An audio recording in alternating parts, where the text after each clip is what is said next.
Welcome into Tennessee Titans today. I am Tom Downey here with the latest rumors around the Titans, and we're going to begin with perhaps the biggest NFL story today, the drama surrounding Stefon Diggs, how that could play into a Titans team that clearly is in the market for wide receiver help.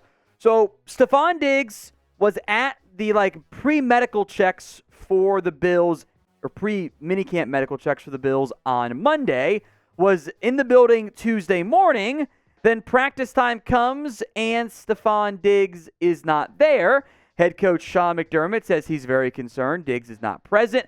The Bills are super vague as to why. In most cases, it's contract stuff, right? Well, probably not this time because Stefon Diggs signed a new deal last year, and the Bills would incur $45.47 million in dead money if they were to trade him. So probably not that, but that does not stop the rumors, of course, about a potential Diggs trade, since this did happen once already in Minnesota. Adam Schefter spoke with Diggs' agent, had this to say, as I make sure I read it correctly. Client has been in Buffalo since yesterday morning, took his physical, met with the head coach and GM the past 2 days, and the Pro Bowl receiver, quote, will be there for the entirety of the minicamp. And now that I read it again for the fifth time, could he mean that he's literally in Buffalo, not in the facility? He's present in the town, the city? I don't know. It's weird. Josh Allen said it's not really football related, that he's dealing with, stuff. Maybe the communication hasn't been the best as an organization, but the players love him. I just get the vibe that Stefon Diggs is disgruntled. He's unhappy with the way last year ended with a disastrous playoff loss against the Cincinnati Bengals.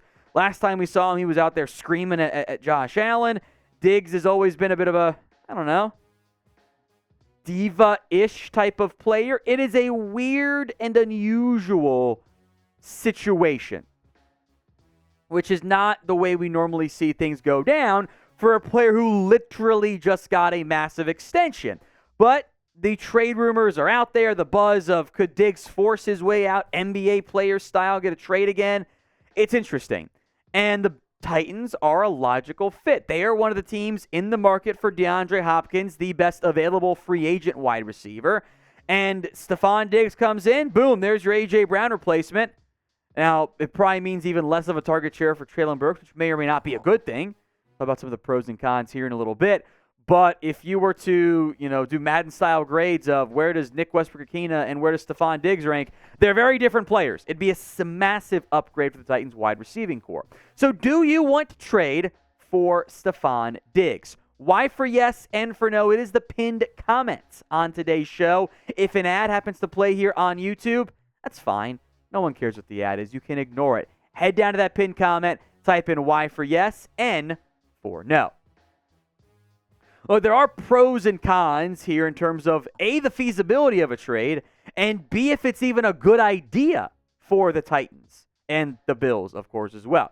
Let's look at some of those pros and cons, right? The pros, Stefon Diggs is great at football. You want great football players? You can go get one, right? He would be, by the way, exceedingly cheap for his new team because, remember, Stefon Diggs just signed an extension, and the Bills recently restructured his deal. He would cost the Titans this year, if they were to trade for him somehow, less than $2 million. It would be that cheap. It would be a significantly light figure for the Bills. It would not be an expensive contract whatsoever. Now, next year, it would become more on lines of 20, but that's still actually pretty cheap because you could just restructure it and be just fine. The Titans, of course, need wide receiver help, but Diggs has some diva traits that kind of worry me a little bit. The contract, like we mentioned, isn't tradable. $45 million plus in dead money is not something a team wants to do. And if they were to do it, it would cost massive picks as a result. You're talking first, second, and hell, maybe even more for a 30-year-old player because of the salary cap implications against Buffalo. Now, do you guys want even more Titans YouTube videos? I hope you do. I think that's why you're here, right? Because you're watching. So how about you make sure that happens by subscribing? It's free, and it always will be. Hit that sub button right now. Kind of can't talk about Stefon Diggs without also kind of talking about DeAndre Hopkins, right? His visit did reportedly go well for the Titans and for Hopkins. They'll stay in contact moving forward as Hopkins gets set to visit the Patriots for 2 days, a 2-day visit, Wednesday and Thursday. As of right now, and of course it could always change, those are the only 2 visits on the schedule for DeAndre Hopkins. I'd be surprised if he didn't take at least one more. Maybe a team like the Browns potentially reaches out, but Titans and Patriots, your clear top contenders as it sits early on this process. He's not going to get signed before minicamp. Training camp's over a month away. He can take his time. Here's what Diana Rossini reported about the Hopkins-Titans visit. Left the facility late Monday afternoon, spending hours with the players and staff. The meeting apparently went well, but no deal was struck. Per sources, Hopkins expected to take more visits with teams, but that could always change, of course. So no deal. We'll see what happens. We'll spend some more time here on what I think on this question. But if you could get one of these receivers, who would you rather acquire for the Titans? DH for DeAndre Hopkins, SD for Stefon Diggs. The 2 big names out there on the receiver market. Who would you rather have? Pick one for me in the comments. I would rather have Hopkins. I know there might be some scar tissue from the Julio Jones, Robert Woods, older veteran acquisitions, but I think it makes more sense for Tennessee right now. He's cheaper in the main areas, right? Salary, he wouldn't be as expensive in terms of the overall long-term contract. He'd be more expensive this year, but he'd be significantly less cheap to acquire via trade because he's a free agent. You don't have to spend a premium draft pick there. He's also actually available. I still don't think Stefon Diggs gets moved. It doesn't make financial sense for Buffalo, a team that has Super Bowl aspirations at this stage. And frankly, look, I worry about Diggs being a diva. You are doing something weird at minicamp, and look, maybe there's something off here that's a bigger concern, which, if that is, I feel bad saying it, but we've seen this behavior before from Diggs. It's a weird situation. Hope everything's okay, but I'm getting the diva vibes right now from Diggs at this stage, which does concern me. We have a deal for you guys. The Titans t-shirt and hat combo pack is back on sale. Go to chatsports.com/10combo for Tennessee. That's chatsports.com/TEN combo. Links in the comments section and the description. It is on sale for a very cheap price, far better than you'll find anywhere else. Get yourself the Titans t-shirt and hat combo pack today. Chatsports.com/10combo. Let's do some hype trains here. How about Chig Okonkwo? So Bleacher Report went through and picked one player at each position who they think could explode into stardom this year. Some of the names were good, some were not. They had Kyrus Tonga at nose guard, which I think is asking too much, but they had Chig Okonkwo at tight end, and I am on board with that selection, no bias whatsoever.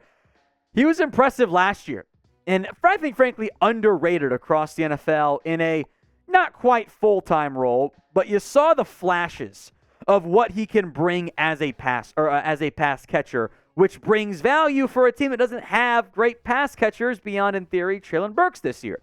So who agrees with me and Bleacher Report?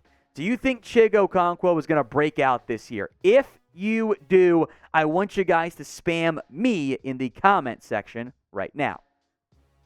For a rookie tight end in particular, historically speaking, this is actually pretty good production. That group of players typically has a longer adjustment period than others in the NFL. 450 yards, 32 catches, 3 touchdowns. I liked what I saw out of Okonkwo last year. And Tennessee's addition at tight end was Josh Wiley, a 5th-round pick out of Cincinnati. It is clearly going to be Okonkwo's time to shine at the tight end spot, and I have immense faith that that will happen. I think that barring an addition for a Diggs or a Hopkins, maybe Hopkins more so in particular, I bet Okonkwo is number 2 on this team in the receiving leading category.